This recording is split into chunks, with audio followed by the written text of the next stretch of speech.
Story time. एक जंगल में दो खरगोश भाई रहते थे। एक बार एक बदमाश और चालाक भेड़िया उन पर हमला करने आया। दो बहादुर खरगोश भाइयों ने उस बदमाश भेड़िए से खुद को कैसे बचाया और उस बदमाश भेड़िए को कैसे मजा चखाया। दो बहादुर खरगोश भाइयों की बहादुरी की कहानी थोड़ा सा और। इस कहानी के लेखक हैं अनुपा लाल और चित्रकार हैं अजित नारायण। एक जंगल में दो खरगोश भाई रहते थे। एक का नाम था टुल्लू और एक का नाम था बुल्लू। जंगल में बहुत सारे खतरनाक जंगली जानवर भी थे, इसलिए टुल्लू और बुल्लू ने एक मजबूत घर बनाया जिसमें दोनों भाई खुशी खुशी रहते थे। एक दिन जब बाहर बहुत ठंड थी, दोनों भाई आग जलाकर अपने घर में दरवाजा बंद करके आराम से बैठे थे कि अचानक किसी ने उनका दरवाजा खटखटाया। खटखट खटखट। टुल्लू ने खिड़की से झांका।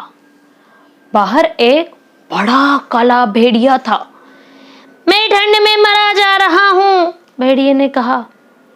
मुझ पर दया करो, अगर तुम दरवाजा थोड़ा सा खोल दोगे तो मैं अपनी पूंछ गर्म कर लूंगा, मुझसे डरो मत। टुल्लू और बुल्लू को दया आ गई। उन्होंने दरवाजा थोड़ा सा खोल दिया और भेड़िए ने अपनी पूंछ अंदर कर ली। 10 मिनट के बाद भेड़िया बोला, मजा आ गया प्यारे खरगोशों, मजा आ गया। दरवाजा थोड़ा सा और खोल दो तो मैं अपनी पिछली टांगे भी गर्म कर लूं। घबराने की कोई जरूरत नहीं, मैं तुम्हें नुकसान नहीं पहुंचाऊंगा।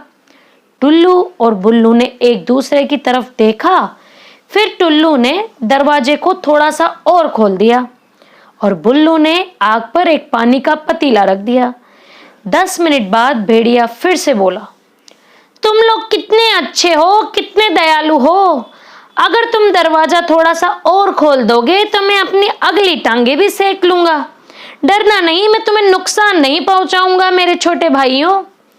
टुल्लू और बुल्लू ने पानी के पतीले की ओर देखा। पानी गर्म हो रहा था, उबल रहा था। उन्होंने दरवाजा थोड़ा सा और खोल दिया। अब सिर्फ भेड़िए का मुंह घर के बाहर था।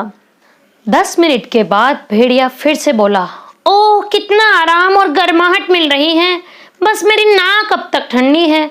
प्यारे दोस्तों, दरवाजा थोड़ा सा और खोल दो, मैं अपनी नाक भी गर्म कर लूं, फिर यहाँ से चुपचाप चला जाऊंगा। घबराना नहीं, मैं तुम्हें नुकसान नहीं पहुंचाऊंगा। टुल्लू ने कहा, ठीक है, तुम अपनी नाक भी गर्म कर लो, और दरवाजा थोड़ा सा और खोल दिया और बुल्लू ने उबलते पानी का पतीला हाथ में उठा लिया। अब भेड़िया पूरी तरह से घर में घुस चुका था। मुड़ा और खरगोशों पर लपका, लेकिन खरगोश तैयार थे। उन्होंने गरम उबलता पानी सीधा भेड़िए पर फेंक दिया। उई! भेड़िया चीखा और बाहर की तरफ भागा। जाते जाते वह चिल्लाया, मैं वापस आऊंगा और तुम्हें चीर फाड़ कर कच्चा खा जाऊंगा। उई! टुल्लू और बुल्लू अपने घर की छत पर घबराकर चढ़ गए और छुप गए। थोड़ी देर बाद भेड़िया और कई सारे भेड़ियों को लेकर वहां आया।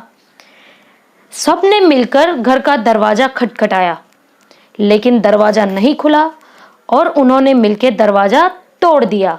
घर में घुस गए, लेकिन घर खाली था। वे रहे खरगोश, एक भेड़िए ने बाहर जाकर छत की ओर इशारा किया। चलो सीढ़ी बनाओ, अभी पकड़ते हैं उनको, दूसरे भेड़िए ने कहा। एक के ऊपर एक खड़े होकर भेड़िए सीढ़ी बनाने लगे। जला हुआ भेड़िया सबसे नीचे था। जैसे ही सीढ़ी छत तक पहुंचने लगी, टुल्लू चिल्लाया, जान बचा लो, गर्म पानी आ रहा है। डर के मारे जले हुए भेड़िए की जान निकल गई। नहीं नहीं, गर्म पानी मत फेंको, मत फेंको, वह चीखा और वहां से भाग गया। सीढ़ी टूटी और सारे भेड़िए धड़ाम से इधर उधर गिर गए। लंगड़ाते बड़बड़ाते वे सारे भेड़िए वहां से चले गए। टुल्लू और बुल्लू नीचे आए, घर के दरवाजे की मरम्मत की और फिर से खुशी खुशी अपने घर में रहने लगे। और उसके बाद वो भेड़िए कभी लौटकर उस तरफ नहीं आए। तो बताओ बच्चों, कैसी लगी आपको दो बहादुर खरगोश भाइयों की कहानी?